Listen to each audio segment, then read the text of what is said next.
Who are the stars on this team? We're going to break down the top 10 according to the community. We got your votes, our votes, break it all down. Who are the top 10 players on the Wisconsin Badgers football team this season? Let's go. You are Locked On Badgers, your daily podcast on the Wisconsin Badgers. Part of the Locked On Podcast Network, your team every day.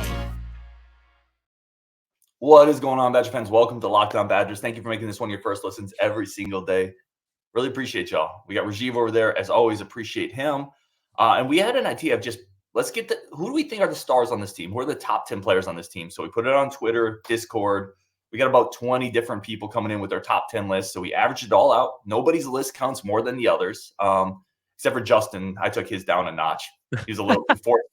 No, everybody's lists are the same. Rajeev's in here, Justin's in here, I'm in here, people in the Discord and on Twitter on here. And we're just going to start breaking it down. If you got first place on this list, you get 10 points, second place, 9 points, et cetera, et cetera. We're going to start with the honorable mention. Here are the 5 honorable mention guys, the 5 that were closest to making the list. And then Rajeev, I'm going to kick it to you and see your thought on which of these guys maybe has the best case to be on that list, or if any of these guys were on your list. Honorable mention, Tawee Walker finished just outside the top 10. Leon Lowry was 12th. Jake Chaney, 13th. Tyler Van Dyke, 14th. And then Joe Brunner was 15th in the vote getters. Who on that list do you think should have been up higher? Yeah, so for me, I had Leon Lowry 8, and I had Tyler Van Dyke 9. Obviously, I'm really excited about Leon Lowry just because like he had like 7.5 tackles for loss last year, 3.5 sacks. I feel like the guy can be a disruptive player on the outside. And I looked at this list as, right, who's going to be the best player at the end of the year? Who are the 10 best players? And if we're going to be successful, we're going to need a guy like Leon Lowry to have a great season or to be really impactful and disruptive. So yeah, I think he falls in there for me. And Tyler Van Dyke, it's all, no one knows, right? It's either going to be, well, he's either going to be good or bad, but I just feel like Tyler Van Dyke I feel like he's going to fold into this team well. I hope he does at least. And yeah, I mean, if we're going to be successful, we've got to have that guy to be in really good shape and doing what he's going to do. And I expect him to be one of the top 10 players. And if he's not one of the top 10 players, where does that leave us? How did we fare if Tyler Van Dyke isn't there? So yes, it's the optimist in me, but Tyler Van Dyke, the quarterback's got to be on the top 10 list for me. That's where I wanted to go, because does he got to be on the top 10 list for you because the season has to have a good quarterback to be successful? Or do you actually think he's one of the 10 best players on this team? It's the first one of that. It's the first one. That's not really the point of the list, Rajeev. Yeah, but it clouds my judgment. It's me saying like, well, first of all, look, we've obviously seen his retro freshman year, what can happen, right? He obviously has had a great time. Couple years, he's had 12 picks last year, I think. So it's a question mark, but we have receivers here. As long as they do him favors and they're not going to drop balls like they did last year, he's going to be in a position, he's going to be in a good offensive system where he should be able to be successful. A good offensive line that can keep him upright. Running backs, like he should have a successful season. So I do expect it to happen. Okay, no, that's fair. I'd say this. There seems to be almost a subconscious disconnect with Badger fans who expect a really good year, but then say our quarterback's the 13th best player on the team to some degree. Because those two things don't go together with the schedule we have. If at the end of the year, let's say this list is accurate, and it won't be. Some people are going to be better. Obviously, we're making this list in the summer's not even here yet, right? But at the end of the year, if Tyler Van Dyke is our 14th best player, this is not a 9, 10, 11 win team. Like it's not, it just isn't, because your quarterback has to be one of your probably top 10 at least best players for you to be a good Big Ten team. So I thought that was interesting. The one in the honorable mention list that I thought has the biggest, and he's not on my top 10, but the biggest chance of making a big jump, I think, is Joe Brunner. A former 4-star guy. I love the prep film. The coaches have already come out and said, this dude should have played more last year. I like the physicality. He's going to be a starter this year. He feels like a guy that at the end of the year, like, yeah, that's one of our 10 best players would be my guess on that. Yeah, I mean, totally. And like he has so much power, so much skill, and yeah, big leaps on that line are going to be so important. And I think we're going to talk about some other linemen in this group too. So I feel like we could have a really good situation up front. All right, let's get into the list then. So that's the honorable mentions, guys that didn't make it. There were several other players that got 1 vote, 2 vote. Like Burrows was in there, Bryson Green was in there, James Thompson Jr., et cetera, et cetera. So there's a lot of guys that got a couple votes. Nizer Forkran was in that list as well. But let's get into the list. These are the top 10, according to the community, players on the Badgers football team this year. Number 10 was John Pius. We'll do the first 3. Number 8, Tretch made the list at 8. And then Jack Nelson, was number 7. Let me start off on this one. So I did have Tretch on my list. I think he's the one I want to talk about in that bottom 3. I had him at 10th, but some of this is, I know he hasn't proven it, right? He hasn't, but there's also guys like John Pius hasn't proven it at this level. I just think at the end of the year, we're going to look at Tretch and we're going to say that is one of the 10 best football players on this roster.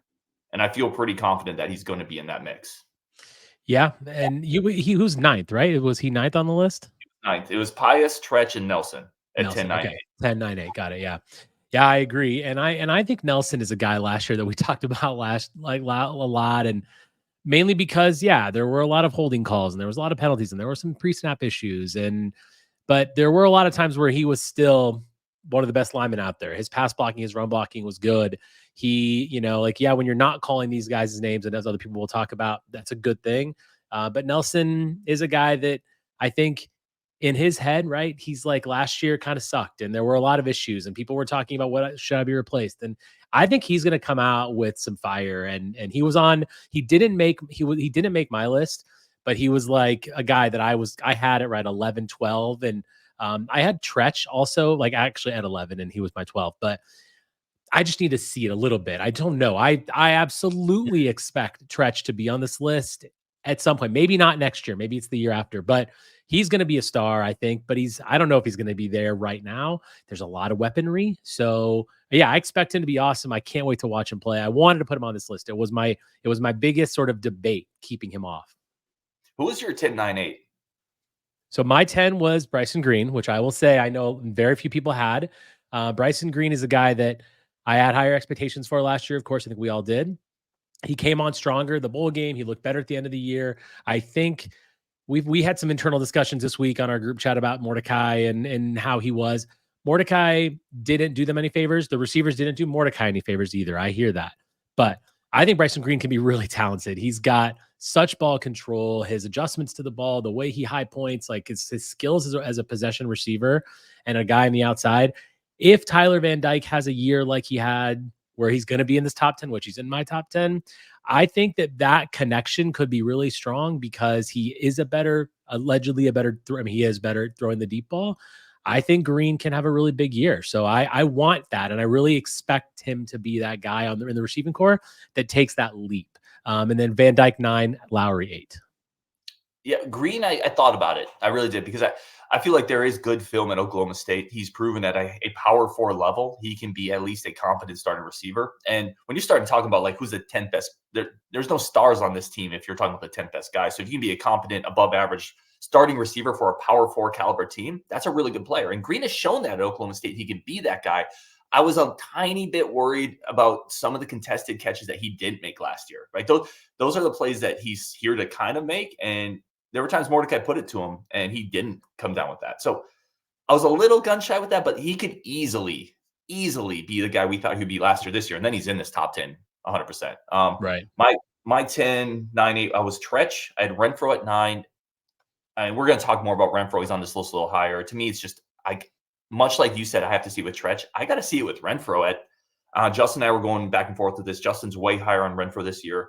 I think his upside is there, but there's an element of him staying healthy. And there's also an element of he needs to prove he can do it in the Big Ten. Like Cincinnati is not the Big Ten and vice versa. Right. So I just need to see it much like you guys see with Tretch. And then I have Tawee Walker at 8. He's my kind of number 8 guy. Why do you see him? He wasn't on my top 10. Tell me about Walker and why you feel like he should be up there. So some of this is based on what I've talked about with Oklahoma insiders. People have watched him play, said he was Oklahoma's best running back up until about the midpoint of the season. Fan favorite said you'll absolutely love him. I mean, guy had 7 touchdowns last year. I think that was 14th or 13th in the entire conference. So you're talking about a guy who's already much like Bryson Green. He's already proven he's a capable player at a very high level for a very good team, right? Oklahoma doesn't have a shortage of weapons, and the fact that they turned to him and multiple times when they needed a touchdown, I think tells you what that staff felt about him. So I think you have proven production. I think he gets north and south really quickly. In this offense, that's what Longo wants. There's a chance he's going to feast this year. So I have him and Chez kind of in a similar tier, which is not elite running backs, but very good starting caliber potentially very good starting caliber running backs. So Yeah. that's why I Good have him shot. there. And then Tawee was kind of in the honorable mention. So he's right kind of on that. He was 11th on this list. So he's right in that cusp of a lot of people.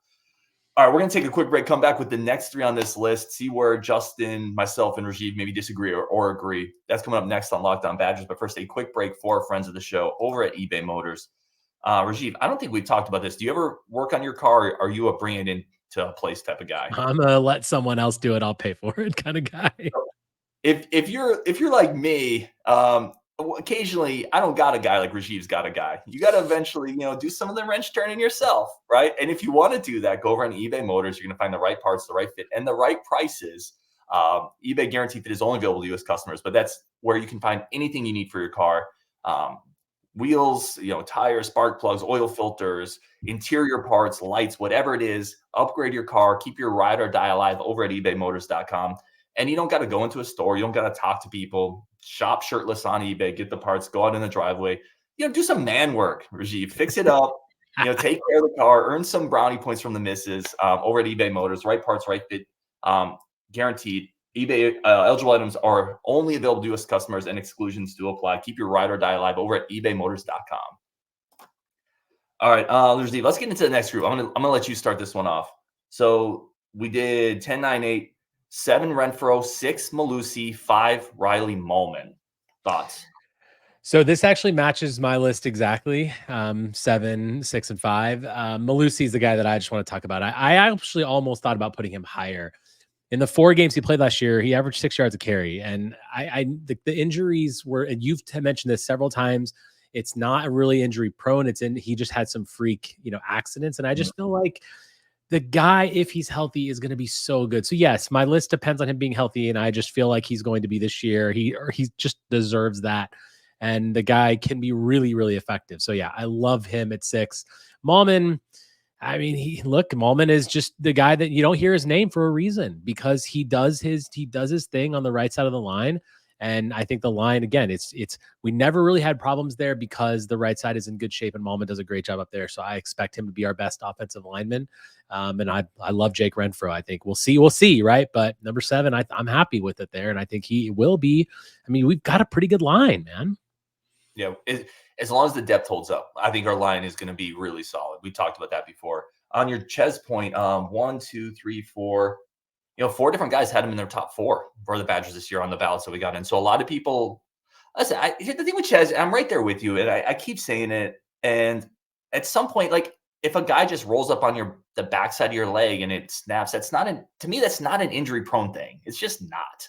Like if your collarbone snap, like he doesn't have osteoporosis. His bones aren't breaking because he's 84, right? Like sometimes in football, you just get caught in a compromised spot and you get hurt. It's different if you have it's not his fault, but Witt, right? Witt is constant like foot, ankle, like lower leg stuff. Like that's a chronic thing that is probably going to keep him from reaching the potential he had. Chez, it's all just these random kind of flukish things. And Renfro's got some of that too. Like Renfro doesn't have like a shoulder that keeps popping in and out like Brad Davidson, right? His freshman year in basketball. Like so yeah, I'm right there I don't think it's injury prone. I just think he's really friggin' unlucky. And if he gets hurt again this year, it doesn't mean he's injury prone. Football is a cruel sport. And that's my 2 cents on that. My top 10 for this 7, 6, 5 spot, I had Renfro, Chez, and that's the actual list. Sorry. I had Chez, Chaney, and Mahlman. So Chaney's the one guy let me talk about because Chaney, again, finished right in that honorable mention spot. He was on quite a bit of ballots, but not quite enough to get in the top 10. I think he's the most underrated guy on the team. I think it's him or Mahlman. I'm right there with you on Mahlman, by the way. Doesn't get talked about much, but when you look at how he graded out, and people don't love Pro Football Focus, but you also shouldn't just completely ignore it, right? They do watch more film than just about anybody, any casual fans. He grades out really well, one of the top right tackles in the country. And he just kind of quietly does his job. So I'm right there with you on Mahlman. And then here's the thing with Chaney. I thought Chaney showed more last year than any linebacker we had. I think he's instinctive.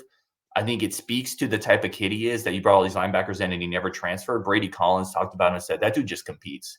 And the fact that he's still in line to start with all this transfer talent coming in, I think speaks, like if you love all these transfers, but the coaching staff is telling you Chaney is still a starter, I think that should, I don't know. I feel like that should clue you in on the fact that he's going to have a pretty good year, in my opinion. So I like Cheney there. Right with you there on Mahlman. Yeah, interesting, Cheney. I hear you on Cheney. I think that I wanted to see more last year from the whole group, right? But I think you're right about the fact that he didn't transfer, and he was really impressing in spring, right? We heard a lot of things about Cheney, and so that is a really good thing. And he probably would have been in my top 15. I think where he ended up 13th on this probably is right, or I would have had maybe a little bit lower. But yeah, he could be a real surprise because everyone's talking about the other guys. People are talking about Thomas and Curtis and Lowry and these guys, and so Cheney could be that person that we're like, all right, like he really stepped up and did his thing. All right, let's get into the next group here. Jaheim Thomas at 4. Oh, I'm sorry. Let me get the list. Yeah, Jaheim Thomas at 4, Pauling at 3, Rico at 2, and Wohler at 1. Honestly, this felt like chalk to me. Yeah. Like maybe not Thomas. Thomas bounced around a little bit. The top 3 on just about every ballot was some order of Wohler, Rico, Pauling. How'd you have those guys lined up? Same as the actual list. Wohler was 1, Pauling 2, Hallman 3, Thomas 4. Look, Thomas had 90 tackles last year, 3.5 sacks. Like he just seems like a guy that's going to feast.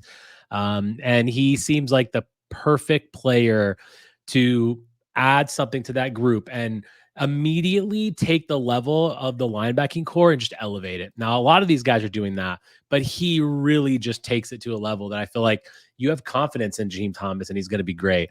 And I'll talk about Hallman as well. You talk about one of the best players on the team, a guy that took such a huge leap. Remember 2 years ago at the end of the previous season, we were talking about how bad his game against Michigan State was and that overtime play. And it's just like, and then all of a sudden he becomes the best secondary player we have, one of the best players on the team. And yeah, I look for him to absolutely be one of our key players this year. And I'm so proud of him. And I hope no surprise at all that everyone had those guys in the top 3 and Hallman was one of them. Yeah, I agree. My order, I went Wohler, Pauling at 2, and then Rico at 3, and Thomas at 4. I think the thing with Pauling, and that maybe nudged him just a tick ahead of Rico for me, is I just still think athletically, Pauling or Rico at times is maybe, I don't know. I love Rico. Had 7 picks, right?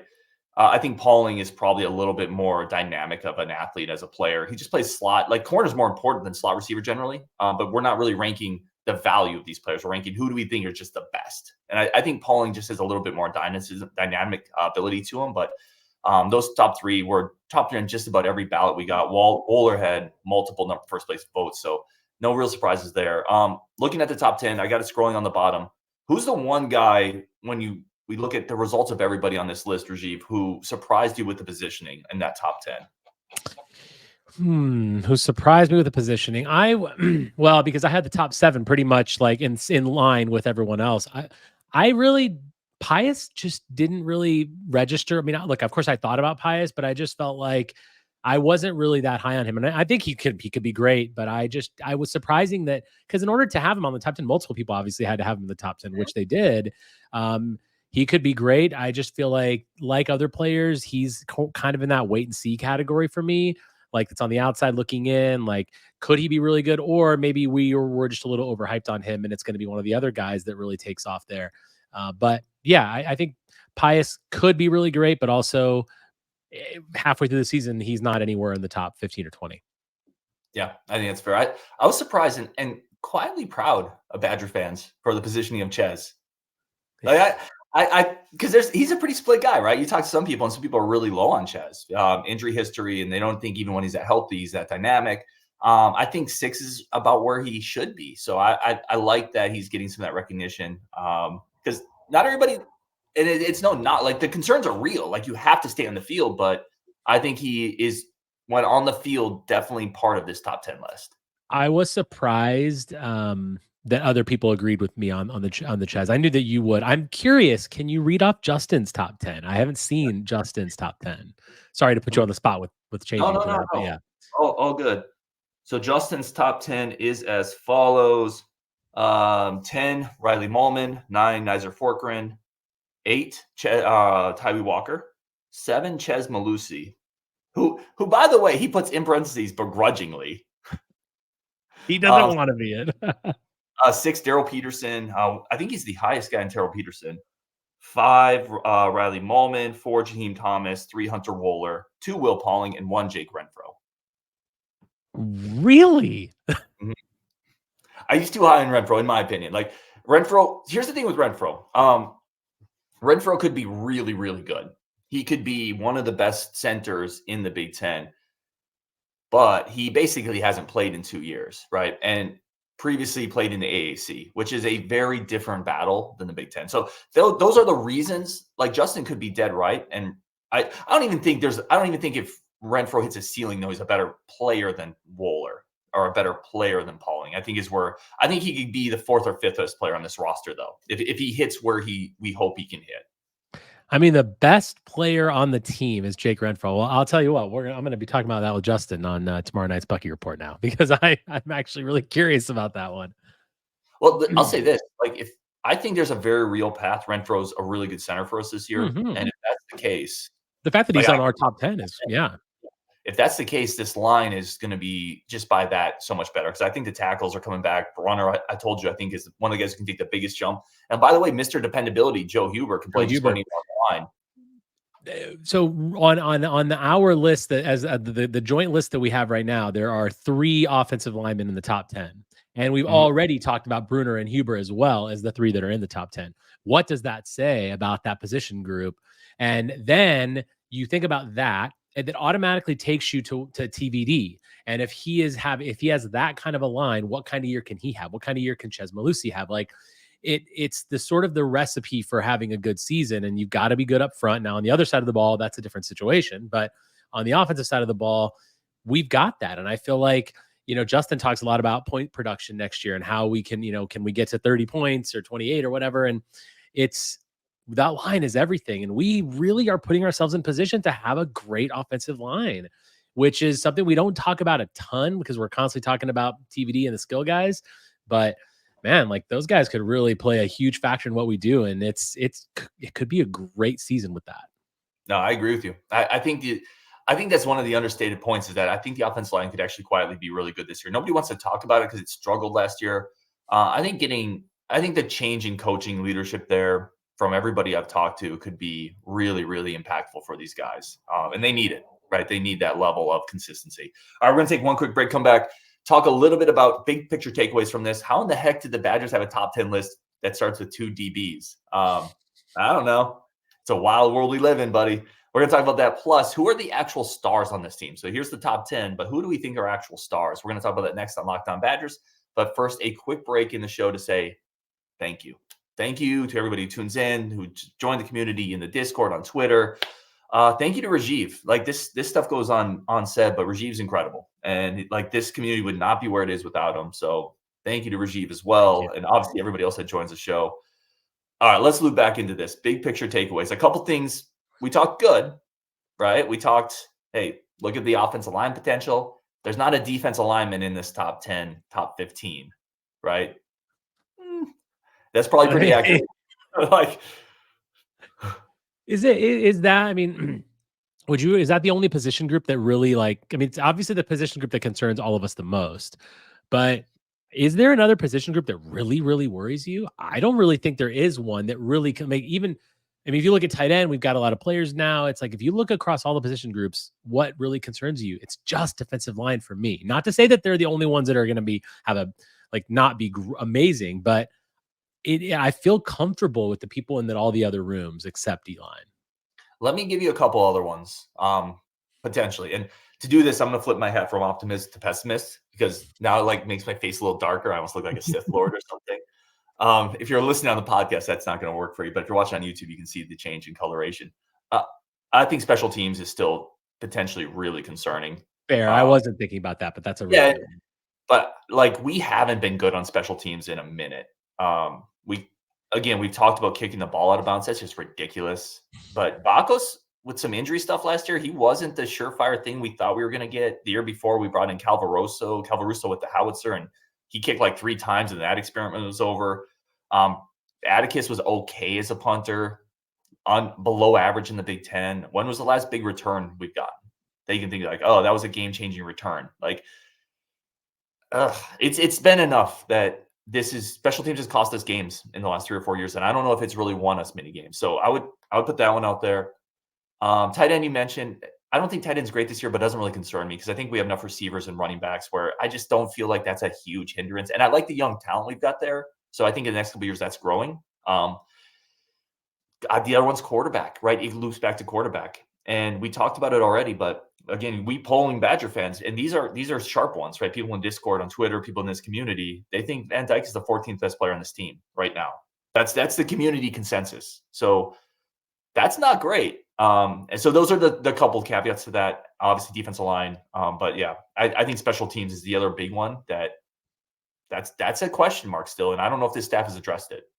And when Fickle started, it was one of the things that we think that he will succeed in. And I definitely thought that he could bring that improvement to special teams. And I think he still will. But yeah, I mean, but it is nice though when you look at the offense and defense. Like you obviously, other than D line, you said you weren't really worried about tight ends. You were kind of worried about quarterbacks, but for the most part, what does that say about the team that you're almost like trying to find something to look for other than D line? So it puts us in a really good position. But yeah, you're totally dead on special teams. I didn't think about that, but that is, I mean, with this schedule, with the teams that we're going to play, the games that we're going to be in, these all of a sudden amazing, great teams that are coming from the Pac-12, like obviously Oregon and Washington, like we're going to struggle if we have poor special teams, and it has to be a focus.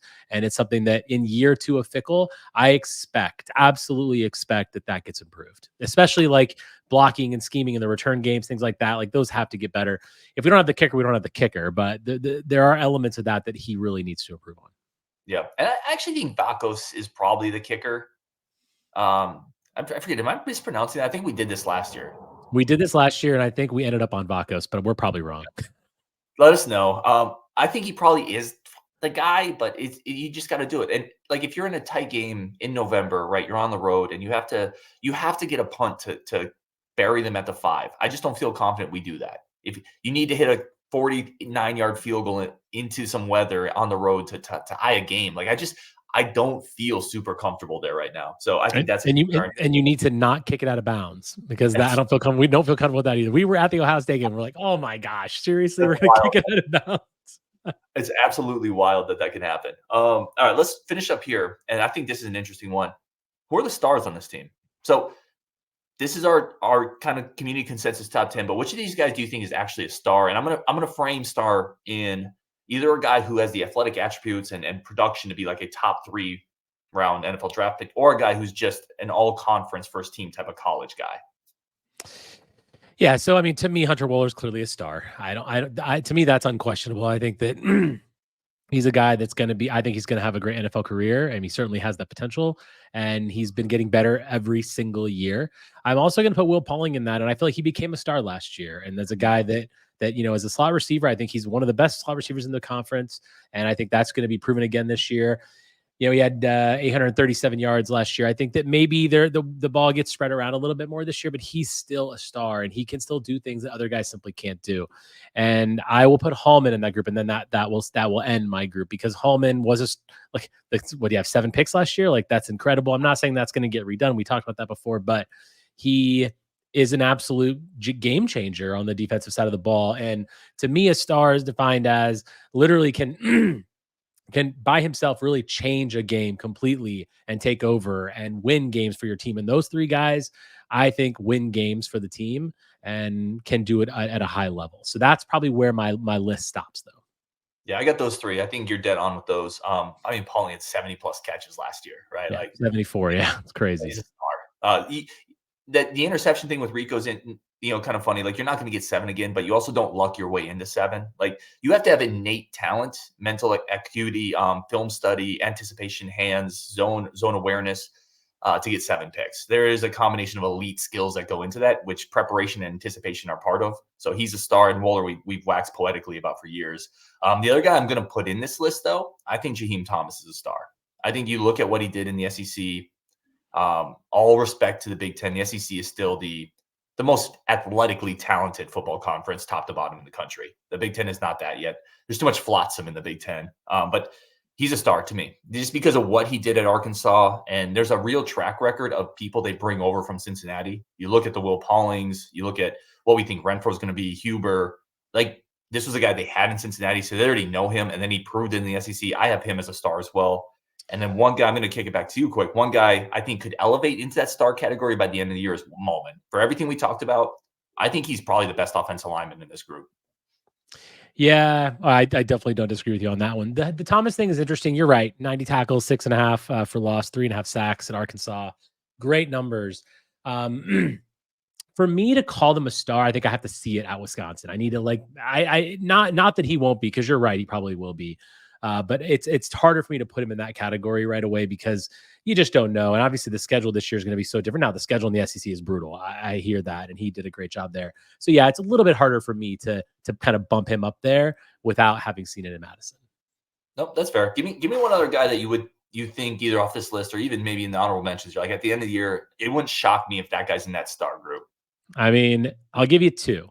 One's going to be Chez Mellusi, because if he stays healthy, I think he can be a star. Absolutely. Cause he can really, 6 yards of carry is really great. And I know Justin, where was he on Justin's list? I don't know. And you can just look that up here. Again, he's right. The only guy. So Justin, he's not going to hate me for saying this. He's the only guy that he added like a comment to, and it was like 7, but begrudgingly. Like, so I don't know what that really means. So is he really 7? And I think his yards per carry, I know like other years have been, he had 6 yards of carry last year, and he got hurt so freakish and he was playing so well. So he has the potential. The other guy, a guy that I really like that we talked about just a little bit, and I know a lot of people don't have him on my list, their list, is Bryson Green. I think he really could step up. The way that Pauling kind of took off last year and became the number 1 target, I'm not saying Green's going to have more catches than Pauling. I just feel like he can take that kind of a leap and really step up. I'm curious what you think about, like, who the guy do you think can take the biggest leap next year, right? From where they were last year. And I think that's Bryson Green for me. I just feel like, and I could be totally wrong about this. I've been wrong. I was way wrong about Skylar Bell. We know about that. But I just feel like Green is so talented, and he just, that once that connection is established with the quarterback, may not happen, but if it does, he's a guy that can be such a reliable possession receiver and an outside threat. And he's kind of a jack of all trades at the receiver position that is unrealized talent so far that I really expect to be there. But who do you think is like the guy that would take the biggest leap? Yeah, that's a really good one. Yeah, I like your Green point. I think we're potentially victims of recency bias here with Green, because if you remember our conversation coming into last year, we're based on what we saw in Oklahoma State, and we really liked him. And then he has one kind of down year in Wisconsin in a year in which the entire passing system was broken. And we're like, he's done, right? So I think it's a very good point with Green. Maybe we're probably evaluating last year a little too harshly and forgetting the previous points of data with him.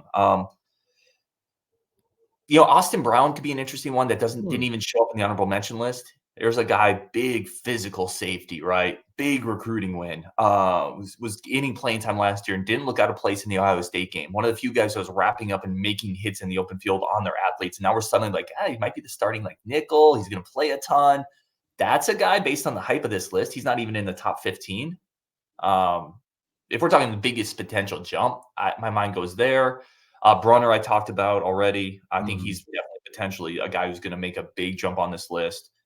I think I would go with those two. I mean, I'm surprised Austin Brown didn't get a little more love. Granted, I didn't have him in my top 10 either, but I think he can make a big jump this year because he's kind of what you want Latu to be, right? Big physical safety, but he actually kind of wraps up. So, and is a little younger. I think it could be Austin Brown. Where would he be on your list? Like, he would probably be outside of my top 15, but where would you put him in top 15, you think? Probably, to be honest. I think he would be in my top 15 because you're kind of saying we're not talking about who has been most impressive up to this point. We're saying who are the best 15 players this year. And I think you see what the staff says about him, the way he was earning playing time in the spring. We know the physical attributes. I think he's probably my top 15. The one other player that I wanted to bring up, and actually I don't agree with this, but I remembered earlier that I wanted to talk about it. Justin had Peterson really high. What's your take on Peterson? I think that we obviously got a lot of good knowledge about the spring, and he played really well. And obviously just like Chaney in the sense that there was a lot of talent brought in at that position, but he still shined in the spring. I really don't see it happening this year. I think that these other guys are going to overtake him very quickly, just my opinion. And I don't see him there. I was surprised that Justin had him so high. Where are you on Peterson, and where do you think he falls? Yeah, he's more of a middle of the pack guy to me. The thing with Peterson, and I think the competition's good for him, right? It sounds like it lit a fire, and he's always had some physical skills, but I don't think his biggest issues have been motor. Like, I think he doesn't have a great get off. I think he kind of stays blocked, and I don't think working harder fixes that. He's a very good rotation guy. Like, this is not throwing shade. You need those dudes, right? He's going to play this year. I think he sets the edge. I think he's physical. I don't think he has the juice that the other guys have. And I don't think he has the juice that some of the linebackers coming into the program like Lafayette and Heiberger have. So I think he's a good player. He's a good rotational piece, a good depth piece. You need those. I wouldn't have him in my top 15 probably. Sometimes or maybe as a friend. Yeah, for me, maybe like outside of 20, I would say, in that kind of area. I just think that when you see a guy, we're obviously, we all live different. You're moving closer, but we all live kind of far from Madison. So I feel like it's hard sometimes until you see a player in person. And when I saw Peterson in person at the Ohio State game last year, and I know that he was playing Ohio State. That's really, those guys are really talented, but I just felt like the amount of time he just got swallowed up and was just ineffective going to sideline. I'm like, man, like I just really need those guys to be able to hit that, to get that tackle on the sideline and get that speed going there. And I hope he's improved. And obviously we're all rooting for him to be a great player this year. I just don't see top 10 for me as like, it was a bit surprising. And I don't know how many other people may have put him in there, if anyone, but I think it would be great. It would be a great surprise to see him up there.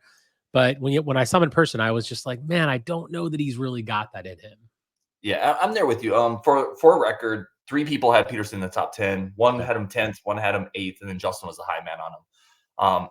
And ultimately, depth really matters. Like, having good quality players really friggin' matters, and he is definitely that, right? So that matters, and he's going to play less reps this year, so he'll be more fresh. There's scenarios where you can paint where he has a pretty solid year. I wonder a little bit about the upside. And I know we're running a little long here, but we could talk about this for hours. I'll give you one more really quick, and then I'll get you out the door.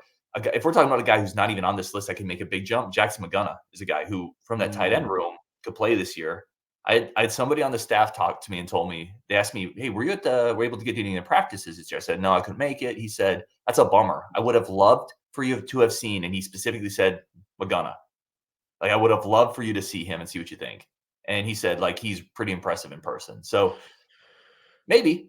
And it's a guy, you're right. We're not talking about Jackson McGowan. And you're right. Like, it's a position that, generally is a strength for Wisconsin. And we've had, obviously, when you have Jake Ferguson for as long as we did, and look what productive he's being in the NFL, I feel like we need someone in that position. And last year it was kind of like, we didn't really have anybody, we had Ashcraft did some things. Nowakowski did some things. Right. So, but McGowan could be that big surprise that totally, you're right. At the end of the year, when we redo this list again, which we should totally do at the end of the season, It's going to be like, McGowan could be 6th or 7th and just had a great season and one more weapon for TVD to use. And from a blocking perspective too, I think he's going to be the guy that he's really going to help the running game. So yeah, I think it's a great shout, and it's someone that we definitely did not talk about at all. He is Rajeev, at Rajeev Badgers. Go follow him on Twitter, him and Justin both. Over at the Bucky Report, go check out their show as well. Rajeev, any final thoughts? Good list, good exercise.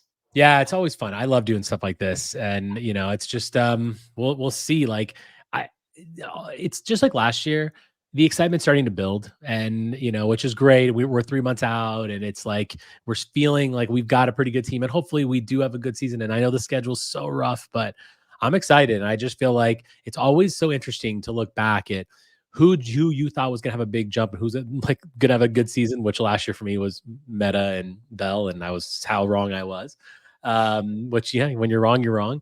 But I can't wait to see what happens with these guys. And yeah, I'm just pumped, man. We're building, with OVs this weekend. I just feel like we're in a good time.